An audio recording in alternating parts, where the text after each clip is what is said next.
Hi guys! Hi guys! Hi guys, I'm watering my plants. So, meron ako naisip. Meron ako naisip guys. About the WAP song, diba? So, meron akong naisip. As a plantita, okay? Papractice ko yun. Papractice ko siya. Tapos, alam niyo ba kung ano yung lyrics? Wait lang. Naan natin ito. Ano ba ito? Okay. Ganyan.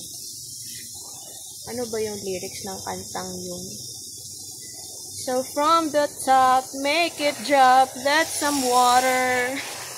Now, get a towel and a bucket. Get some water.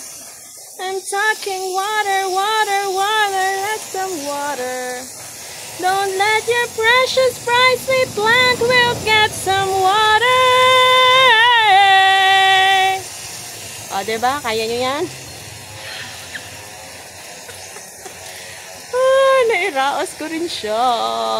So, I've been thinking about this song this past few days or weeks kasi syempre it's trending, diba? And gusto ko rin makiuso. So, I made my own. Yan. So, I made my own version para relate ang mga plantita. So, meron tayong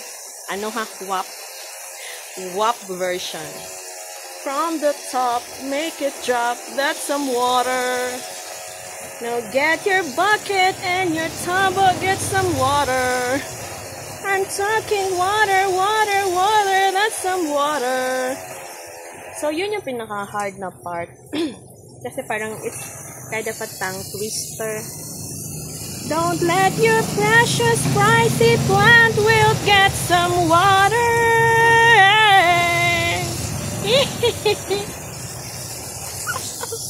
So, I'm so very happy, guys. Nairaos ko yung kanta. Ay, sorry. Bakit ba? Normal naman yung skin discoloration. Wala tayong magagawa dyan. So, ayan. Hala, inabot ako ng papunta tayong 3 minutes. Okay. Go push laban.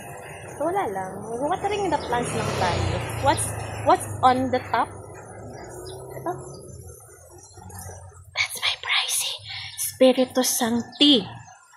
Shout out, Mami Mary Jane Yu. Hindi naman siya ganun ka-thriving, but at least, buhay na buhay pa rin naman siya. The pricey Spiritu Sancti. Okay. Philodendron Spiritu Sancti. Na-feature ko siya. Okay. So, that's all muna for today, guys. Join me again on my next video. I hope you enjoy all the posts I do. So, enjoy the rest of the day. Thank you for watching and love, love, love!